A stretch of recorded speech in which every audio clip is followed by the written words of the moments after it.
Oh, hello again. This is the third episode of my prog review strand on my YouTube channel. Excuse the noise, my pet cockatiel has decided to join us tonight and will be squawking and clucking throughout the proceedings, so I hope it won't spoil your enjoyment of my review. Anyway, tonight we shall be looking at the new release, well, not a new release, it's the 40th anniversary edition of Caravans in the Land of Crayon Pink. Now, I would say this is probably their seminal album. If you want to get a good grasp of what Caravan does, this is probably the record to pick up. For those of you who aren't in the know, Caravan are an exponent of the Canterbury scene, which has offshoots such as Robert Wyatt, Soft Machine, Kevin Ayres, and I don't know, they are more left field in the realm of prog rock, I would say, adopting more folky, slightly jazzy style than some of the other proponents of the genre. I got into Caravan quite late.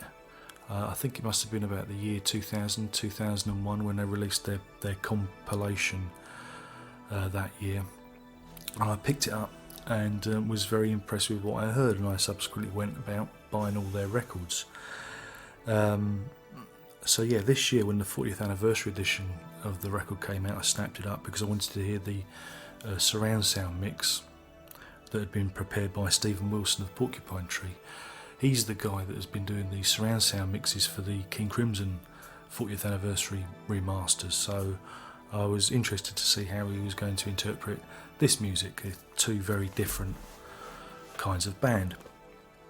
When I originally got into Caravan, like I said at the beginning of 2001, they'd already reissued In the Land of Grey Pink, and it had been remastered then. So I wasn't expecting much with this remaster.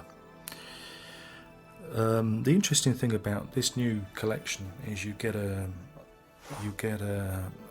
2 CD set and a third DVD, which has obviously the 5.1 mix on. What they've done with this though is they've put the original 1971 mix on the CD, and if you want to hear the stereo version of the new Stephen Wilson mix, you've got to listen to it via the DVD, which I thought was a little bit strange, but that's beside the point. If you're buying this as like an upgrade, you're only going to want it for the 5.1 surround mix, because to my ears there's not much difference between this and the reissue that happened in 2000. They're very similar in terms of quality and balance. But what you do get is a lot of bonus tracks. Again, some of these bonus tracks did appear on the previous version, and there's a lot of BBC tracks from John Peel and Sounds of the 70s, which I don't think have been reissued before, though I'm sure someone out there will be correcting me in the comments box below. I'm not an expert, I'm just an enthusiastic amateur, like most of us are on YouTube, so feel free to correct me as much and as often as you want. But yeah, so if you've already got the reissue that came out in 2000 and you're not interested in 5.1 surround sound or the extra tracks, and there's not going to be much point in you buying this. So anyway, what I'm going to talk about now is the actual 5.1 mix.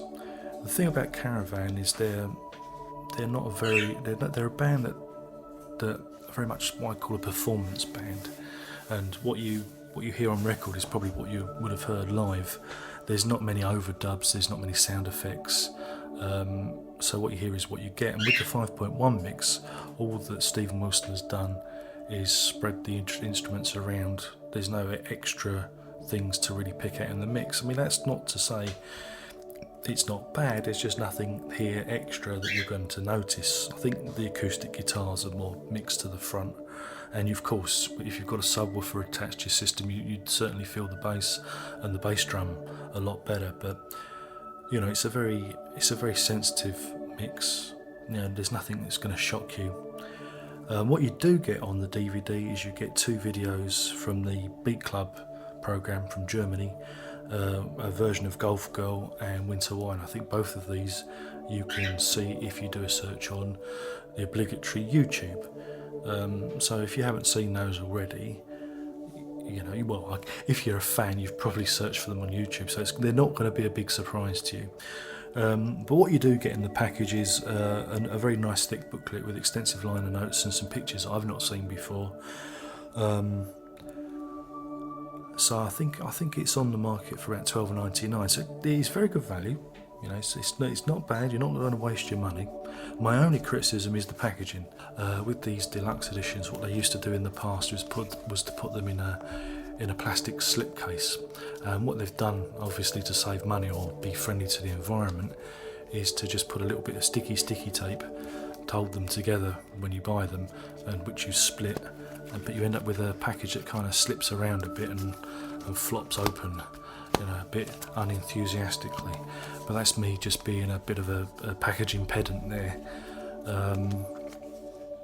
But yeah, I mean, if you haven't got any version of the record, yeah, go out and buy it, because it is the definitive edition. I think they've found every track, every bonus track there. They can find every live track that's commercially available, and you do get a lot for your money. However, if you're a purist and you want that genuine 1971 experience, the band have reissued the album on vinyl. I think it's a limited run of about 500 pieces. It's a double album with it replicating what you get on the tracks you get on this CD, and it comes with a lovely marble effect disc, 2 of them, very heavy duty vinyl, and I must admit, when I put it on the turntable, it did sound rather fine.